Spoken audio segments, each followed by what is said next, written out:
In a busy city, a guy in a red suit gets a phone call. He picks it up and says, "Yes, manager." His manager's stern voice comes through the line. "You're heading to meet the client without being late, right? 5:30 at Lunar Hotel Cafe. He said he'll be waiting with a yellow handkerchief." Han Seongmin nods to himself as he responds, "Yes, I'm almost there." The manager's voice turns sharper. "I'm repeating this. If you can't satisfy the customer this time, I'm going to kick you out. Got it?" Seongmin sighs and replies, "I know.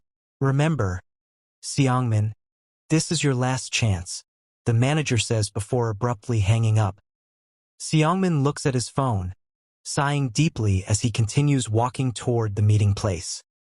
He feels the weight of the manager's words pressing down on him. Han Seongmin is a rent boy. In return for payment, he provides services to people.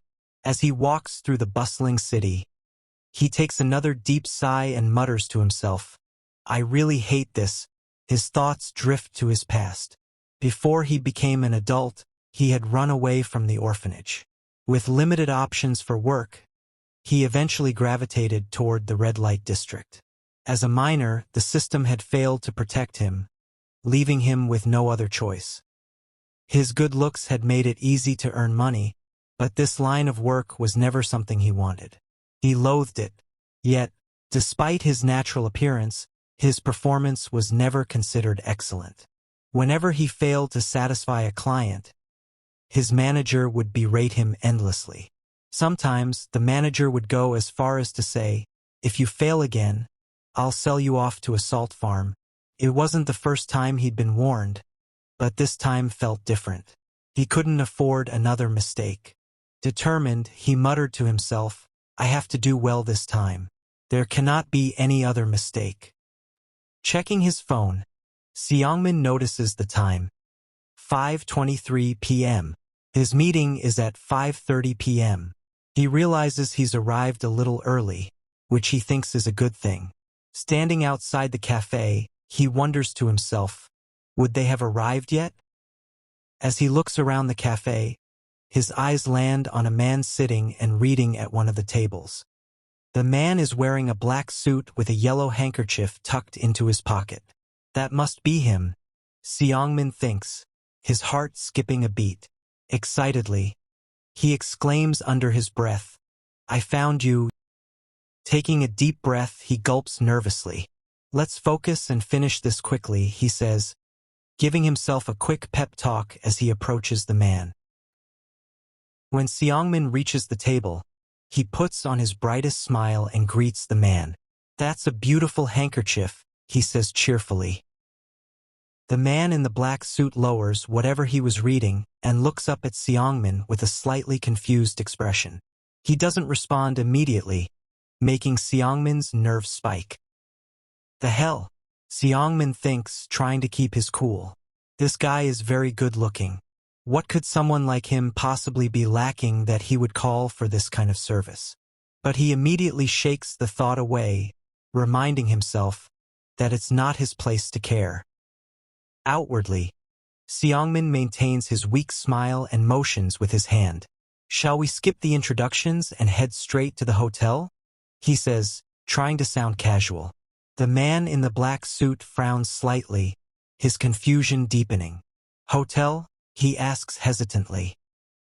Seongmin nods quickly, trying to steer the conversation. "Yes, it's quite chilly today," he says, gesturing to his thin red suit. "And I'm dressed a little bit too lightly." Han Seongmin rubs his hands together, feigning a shiver to emphasize the supposed chill in the air. However, instead of reacting as expected, the man in the black suit simply sits there, staring at him for an uncomfortably long time. The silence stretches, and Seongmin begins to sweat nervously. Why is there no reaction? Seongmin thinks, glancing at the man who now sports a slight frown. Usually, other clients are always eager to head to the hotel. What's going on with this one? His mind begins to wander. Could it be? He recalls the rare type of clients he occasionally encounters. those who are in denial about their identity. They take the initial leap to call management but become hesitant when it's time to follow through. Normally, I'd welcome this kind of hesitation, he muses, since it would mean not having to do something I don't want to do. But this time, the timing was terrible. If I go back empty-handed, I'm done for. Determined to make it work, Seongmin takes the initiative. Leaning forward on the table, he locks eyes with the man in the suit. I know, he says softly, his voice tinged with reassurance. You don't have the conviction to go through with it, do you? He pauses briefly to let the words sink in before continuing. I'll ensure you don't feel that kind of doubt. I'm a professional.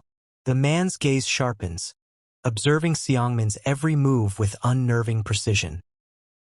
Undeterred, Seongmin reaches out and places a hand on the man's shoulder.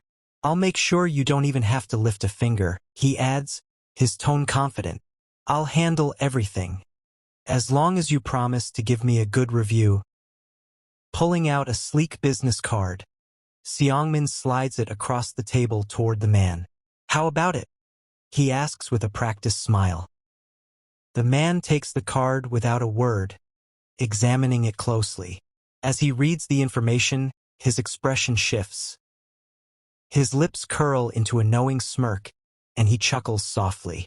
Fine, the man finally says, standing up. It's only now, as he rises to his full height, that Seongmin realizes just how tall the man is. He stares up at him, internally marveling, wow, he's really tall.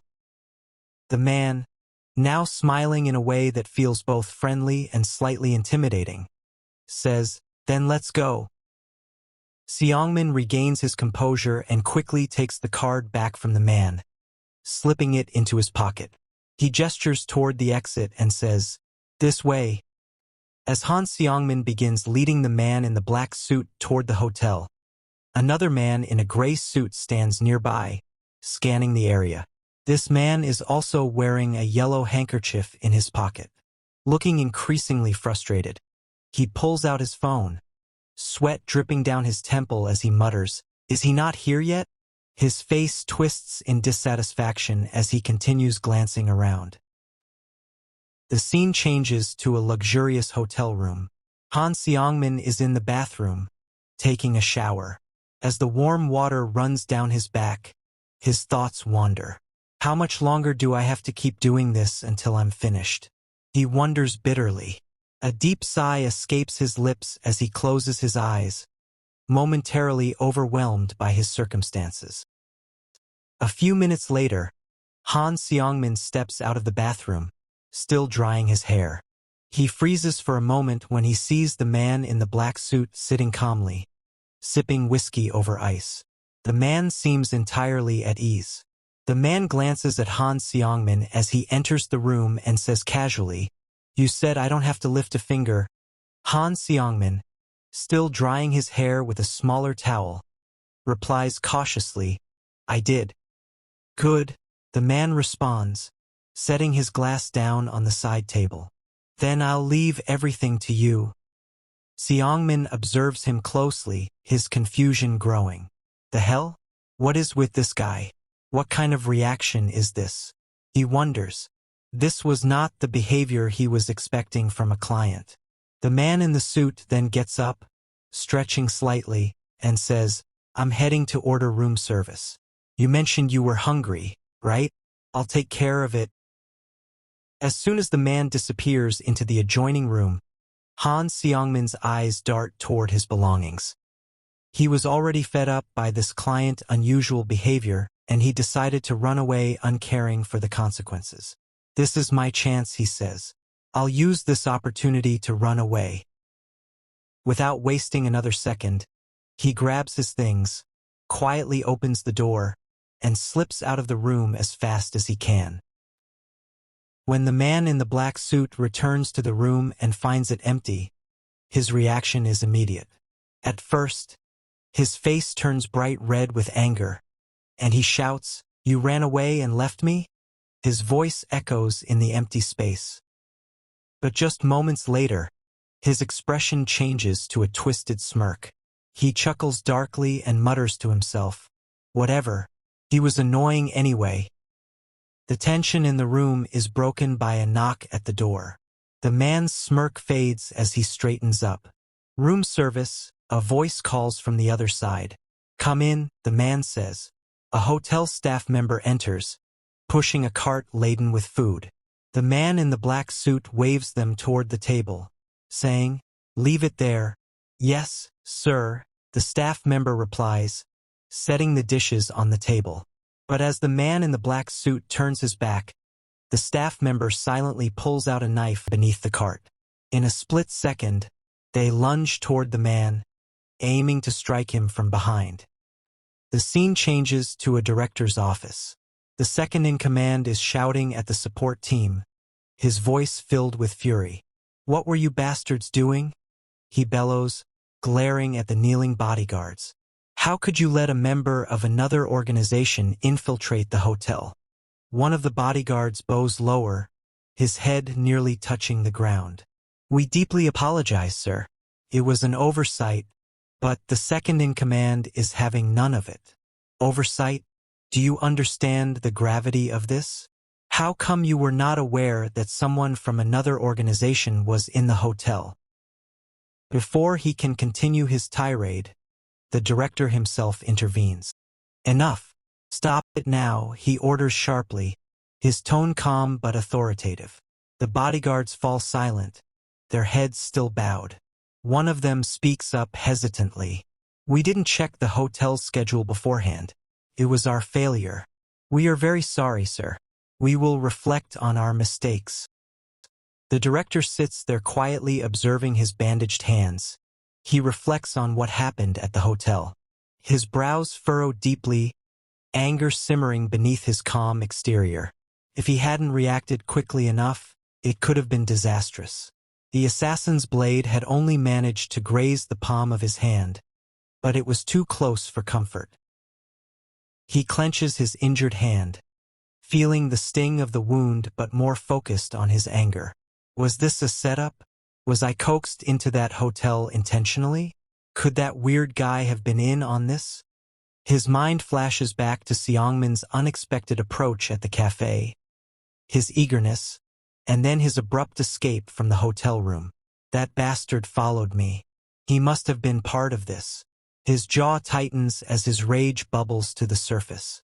"I'll destroy him," he growls, slamming his good hand onto the desk. Turning to his second-in-command, Du Shik, he orders, "Find me that guy. I want him found immediately."